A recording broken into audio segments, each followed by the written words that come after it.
ધર્મ કોને કહેવાય? ભીષ્મ પિતાએ કીધું કે હે યુધિષ્ઠિર, ધર્મનું તત્વ એટલું બધું ગહન છે, એટલું બધું જટિલ છે, ઊંડાણ ભર્યું, એ તું નહીં પાડી તો શું કરવું? એક મહાપુરુષો જે રસ્તે હાલ્યા હોય એ હાલ્યા જાય.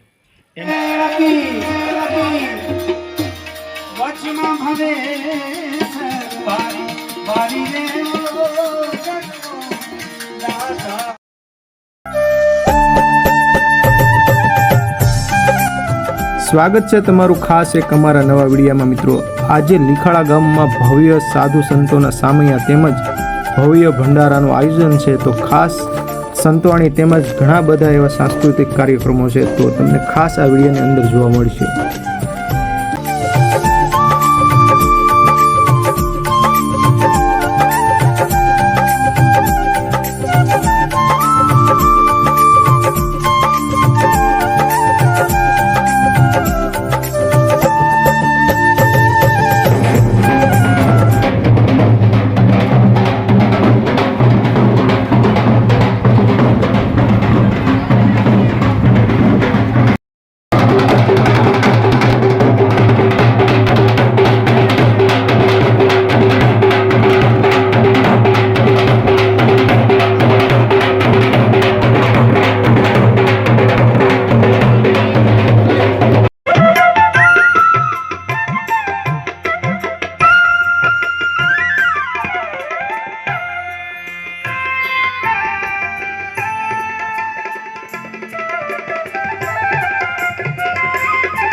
बोले रामचंद्र भगवान की जय, हनुमान जी महाराज की जय.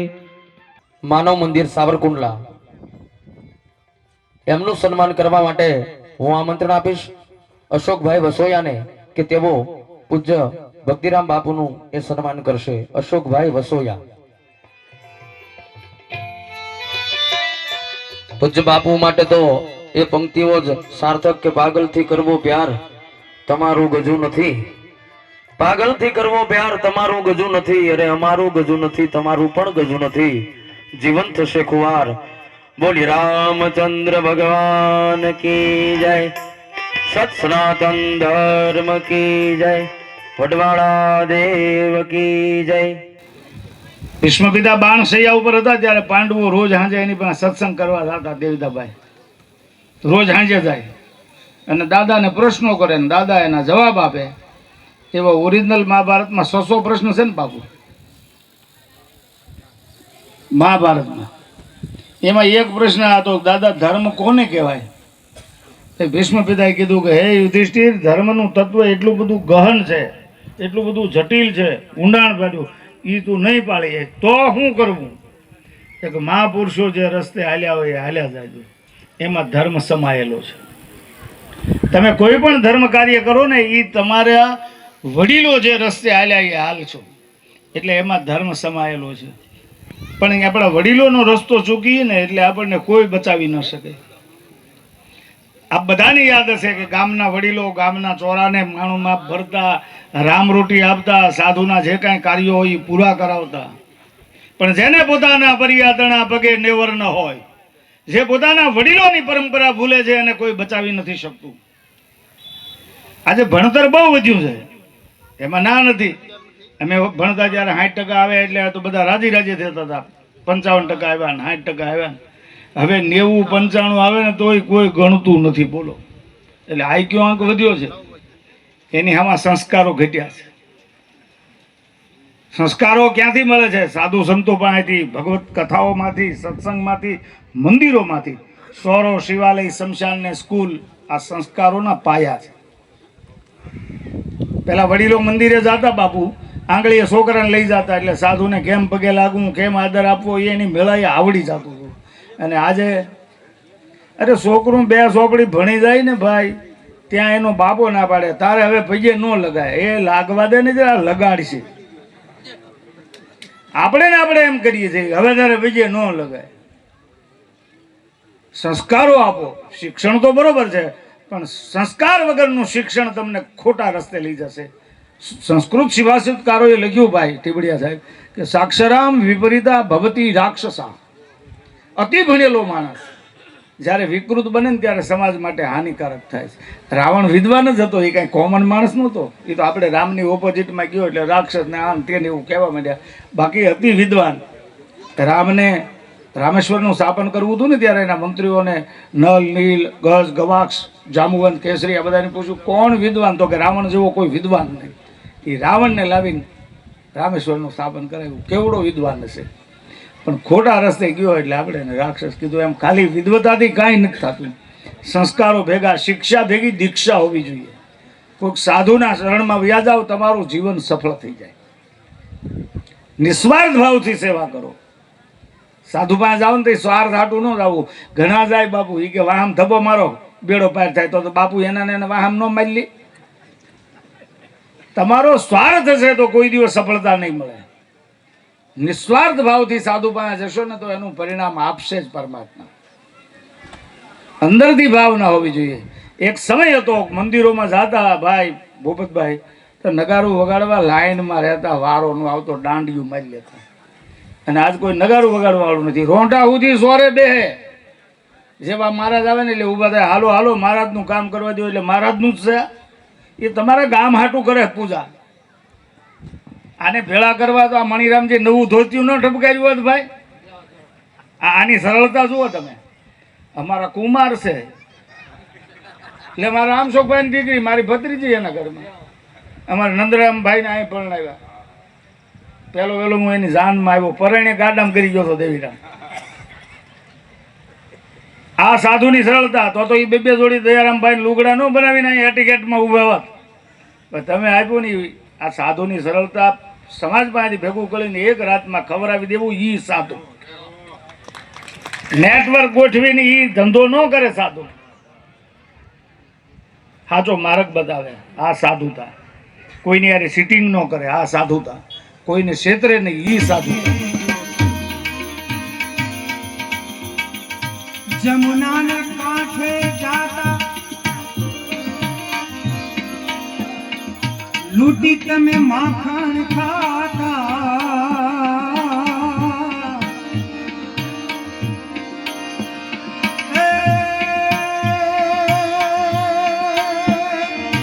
જમુનાને કાંઠે જાતા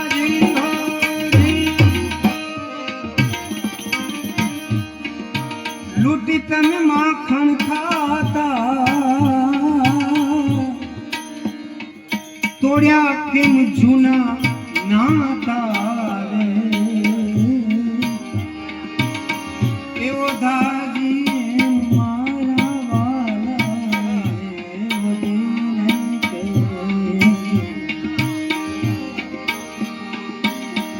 આપણે હરવાચી ભજનો છે. આ દાસ રે મીઠાના સ્વામી આવો તમે અંતર્યામી. પડી હશે કંઈક અમારામાં ખામી રે એવો ધાજી એમ મારા વાલાને વધીને. આ મૂળ આપણી ભજન પરંપરા છે. એક ખોબા જેવડું ગામ હોય અને ગામના પાદરમાં એક રામજી મંદિર હોય અને સંધ્યાનો સમય હોય. ગામના 2-5 વડીલો ત્યાં બેઠા હોય, માથે સફેદ કલરનું ફાળિયું બાંધ્યું હોય અને રામજી મંદિરના પૂજારી રામદાસ બાપુ હોય, રામસાગર લઈને બેઠા હોય. એ સમયમાં પ્રાચીન ભજનો કેવા થતા. અત્યારે તો યુગ બદલી ગયો છે આખો. પણ મૂળ તો આપણી ખેતી છે. આ મૂળ આપણી ખેતી છે, ભજન આપણું છે. એટલે બ્રાહ્મણનો દીકરો શુક્લાજી મંત્ર બોલતો હોય તો બહુ રૂડો લાગે. વેદ મંત્રો હોય તો બ્રાહ્મણના દીકરાના મોઢે મંત્રો બહુ શોભે. એમ કોઈ ચારણ કોઈ ગઢવીનો દીકરો હોય તો દુહા છંદની રમઝટ બોલાવે તો આપણને રૂડું લાગે. પણ ભલે નાનકડું ગામ હોય, અમારો એક સાધુનો 5, 10, 15, 20 વર્ષનો બાળક પણ ભજન ગાતો હોય તો એ વધારે રૂડો લાગે. કેમ કે એની ખેતી છે, બાપ દાદાઓની ખેતી છે. મૂળ તો આપણું ભજન છે. પછી આ લોકરંજન મનોરંજન માટે ક્યાંક આપણે ગાતા હોય બીજું અલગ વિષય છે. પણ સારું લોહીમાં તો આ જ છે. તો એ છે. એટલે મૂળ મારો કહેવાનો શું છે, પહેલાના સમયના મારા વડીલો બધા બેઠા છે, એમને ખ્યાલ છે કેવા ભજનો થતા. એક સમય હતો અને એ ભજનની મારે બે કડી તમને સંભળાવી છે. એટલે પ્રીતમ એ જીરે સુંદરી રે સંતો ગાયો જવાન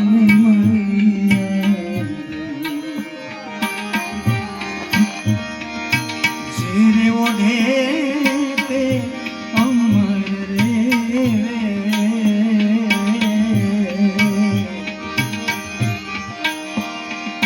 અકળ કળામાં જય પ્રીતમ વરાણી સુંદરી રે વાસંતો જવાન રેજી મણિયા. આ ભજનો હતા. એનાથી આગળ જાય તો હું તને પૂછું મારી બેન રે સોહાગણ રે તું મને કહી રે સંભળાવ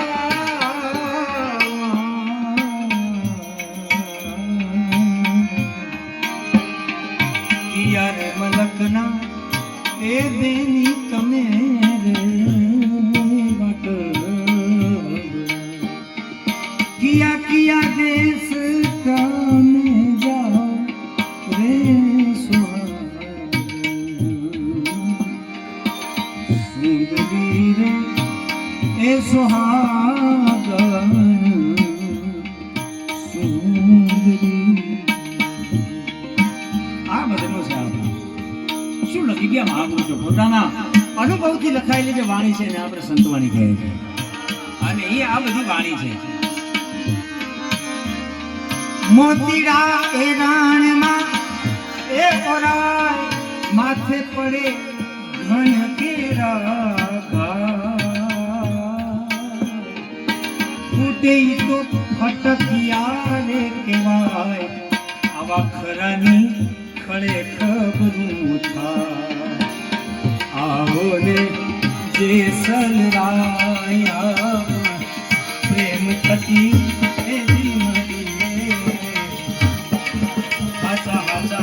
સંતો હોય ત્યાં જઈ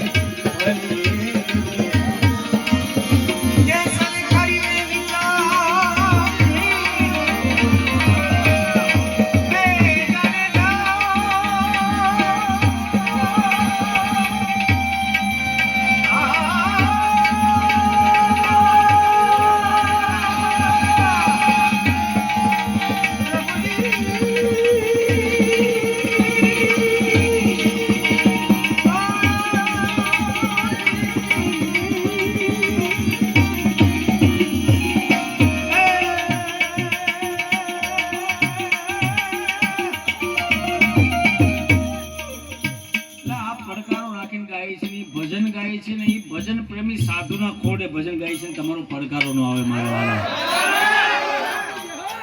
આ અંતરના ઊંડાણને કોઈક વેધુને કહેવાય. ઈ ચોરે નો ચિતરાય ચિતરી વાતુ શંકરા. તમારી સામે મારો બળાપો કાઢું છું. કેમ કે બધી જગ્યાએ ભજન ગાવા નથી મળતા ને બધી જગ્યાએ ભજન કરવા નથી મળતા. કોક કોક ઠેકાણા છે એટલે અહીંયા ભજન ગાય છે મારા વાલા. અને તમારો પડકારો નહીં આવતો મને ક્યાં પડકારો માંગવો? તમે તો પડકારો કરો. કેમ કે આ ઘોરનો કાર્યક્રમ નથી, આ ઓળઘોર થવાનો કાર્યક્રમ. કેમ કે સાધુની સામે જ ભજન ગાવાના હોય.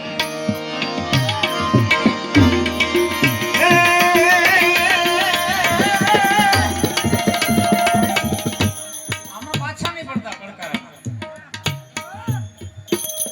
તો અમને ખબર પડે ભાઈ કે આ દૂધ દોણામાં જાય છે કે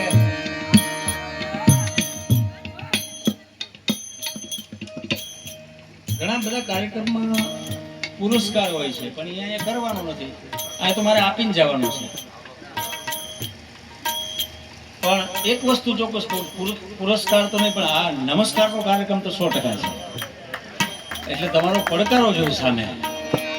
પકડીને પડકારો આપી દો. આપણે ઠંડી છે નહીં એટલી ખાસ કાંઈ.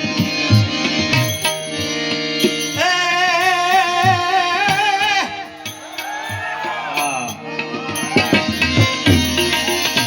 જેસલ કરીને એક ચા માથે પાણી ચમકેવો આ સપના જેવો છે સંસાર તોરી રાણી કરે રે પોકાર. આવો ને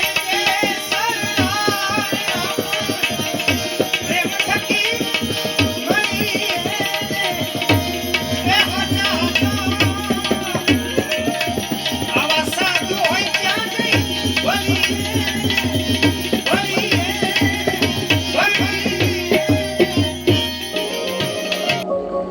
મિત્રો તમને આ વિડીયો કેવો લાગ્યો લાઈક કમેન્ટ શેર કરો. મળીએ પાછા એક ખાસ નવા વિડીયોમાં. ચાલો બધાને જય શ્રી રામ એન્ડ હર હર મહાદેવ.